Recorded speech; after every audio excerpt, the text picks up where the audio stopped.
Should you go for the Japan or the Elite? Well, I thought this was going to be a clear-cut case.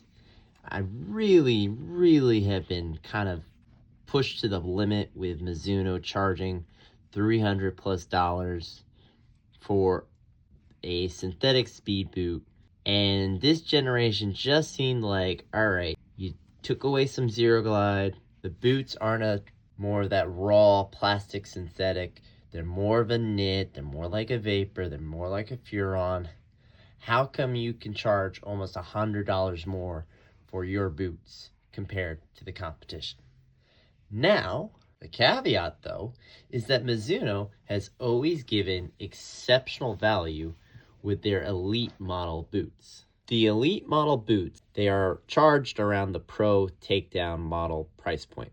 And again, they're offering you a boot that looked, felt, and basically was almost a one-for-one to their made in Japan model. With that said, I somehow always ended up with the MIJs, and again, didn't really complain because the big difference between the Elite and the MIJs is the lack of carvo in the Elites.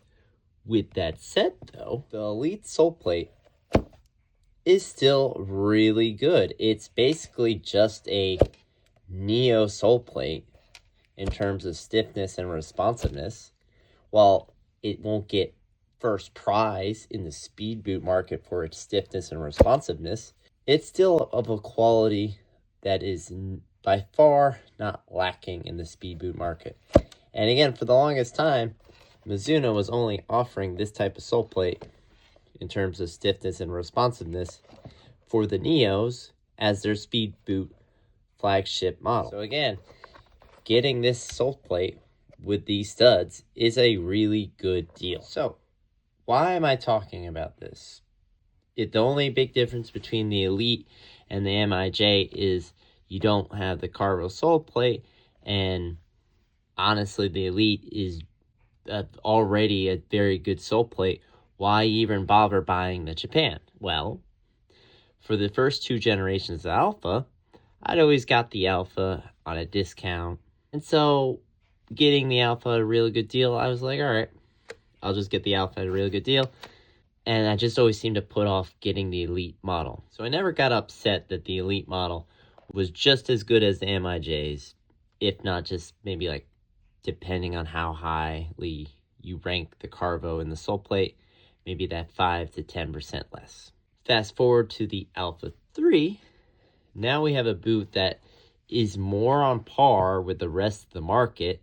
It's a fully knit synthetic instead of that more textile, plasticky sensation synthetic from the Alpha 2 and Alpha 1. You have more of a standard knit that makes it much more comparable to boots that are pushing almost, at some cases, $100 less if you go with a New Balance option. So the question becomes, well, why even bother with the MIJ model?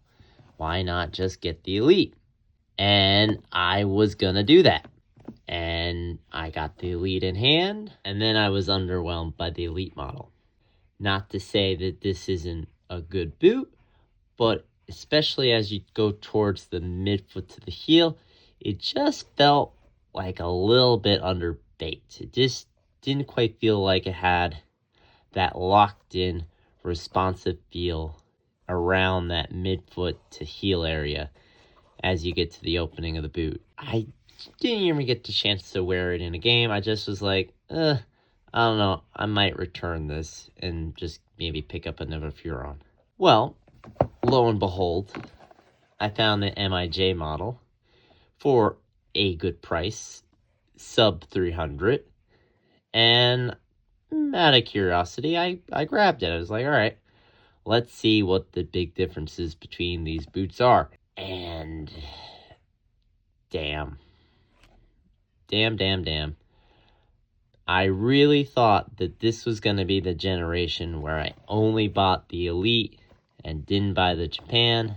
And that's just not going to be the case, because despite my misgivings about the MIJ model just not being worth the difference in price between the Elite model, this MIJ might be the nicest of the Alphas yet in comparison to the Elite.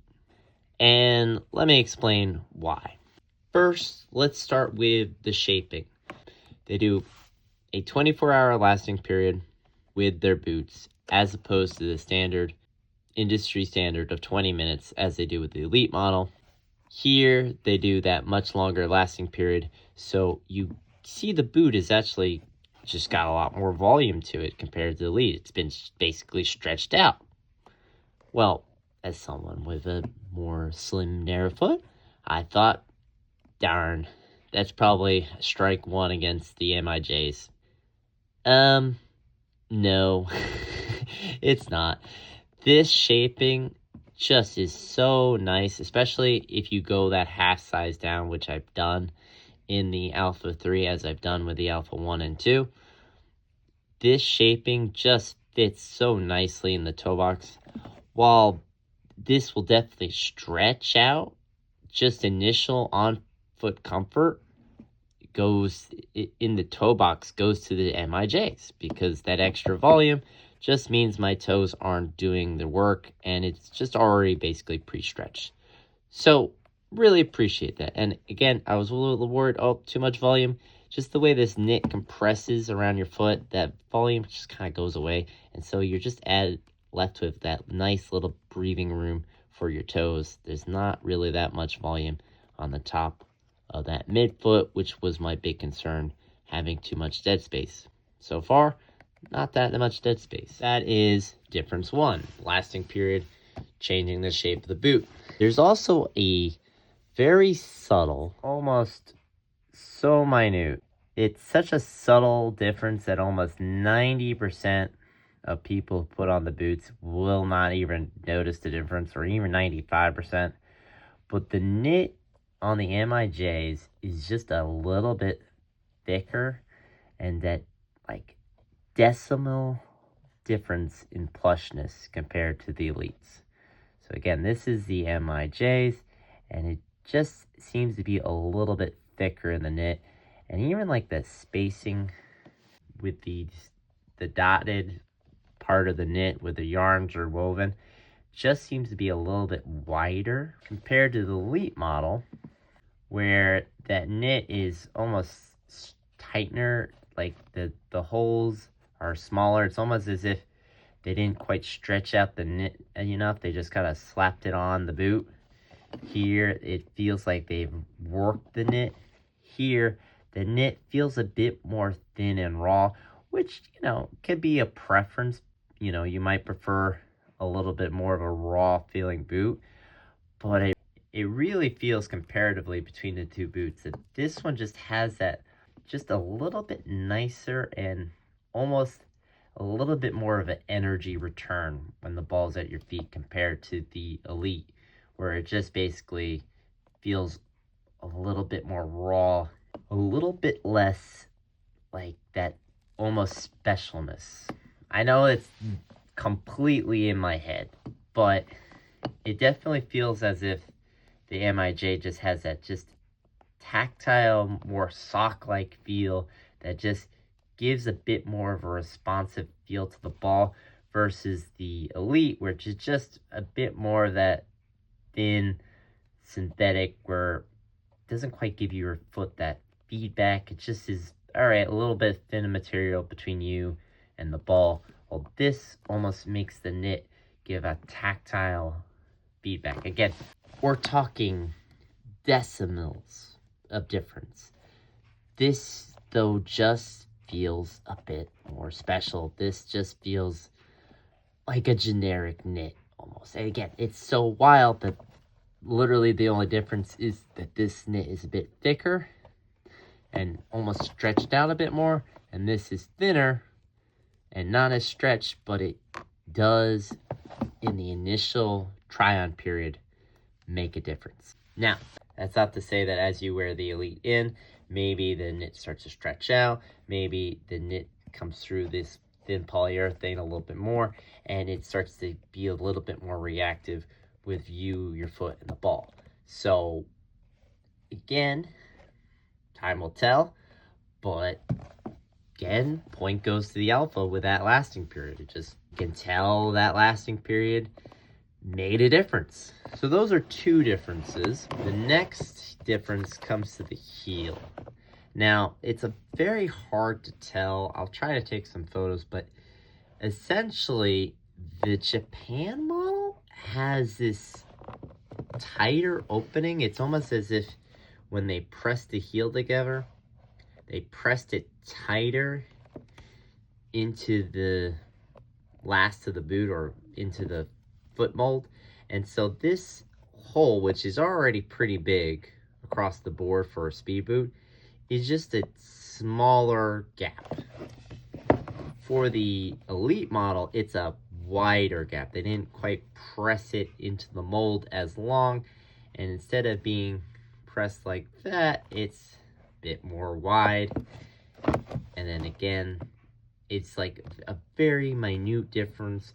Maybe it's only like 2 centimeters, but if you have a narrow heel like myself, it makes a difference. And again, it just seems like there's just this little bit more of a craftsmanship to the boot, where the MIJ model, like how you even laid out the foam, just feels like, you know, didn't just throw it together. This, you can tell someone purposely stitched this in versus someone who just put the materials down and laid them out and let a machine do it. It's a really minute difference, especially in the heel, that you just feel that a human touch, a craftsman went to work here, and here, not that humans didn't work on it, they do have humans work in the factory, but the materials were just laid out and then put together. Again, it's like this really minute difference that really doesn't affect the performance of the boot, besides the fact that the heel opening is narrower in the MIJs compared to Elite. But it just is, again, another point for the MIJs. We've had 3 points for the MIJs versus Elite. More volume in the toe box, a slightly more thick and, in my opinion, nicer knit, and then a more narrow heel compared to the Elite. And then, of course, there's that really big difference, the Carvo in the sole plate. Here on the MIJs, you see this Carvo insert. It just is a kind of plastic insert they add to the midsole board of the boot, and it just makes the sole plate that much stiffer and more responsive, and honestly, one of the most stiff and responsive sole plates on the market. It is a very nice stiff material that helps with the boot performance.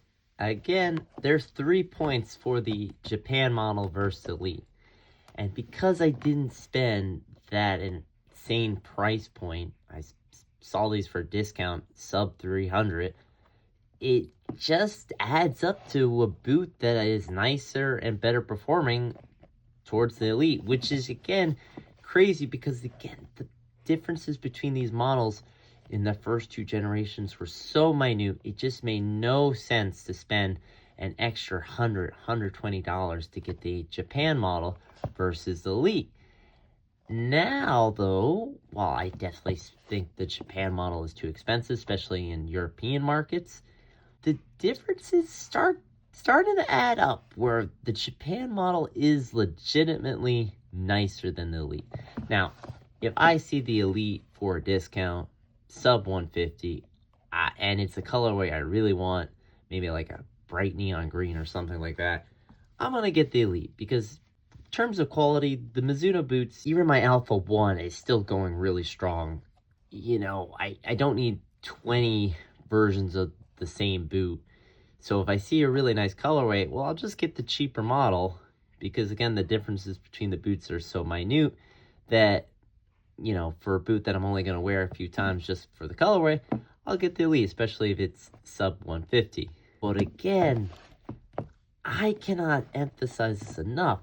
I was really surprised that the MIJ was that much nicer compared to the Elite. I really thought that this was going to be the generation where I said, no, I'm not spending Japan prices for a synthetic boot.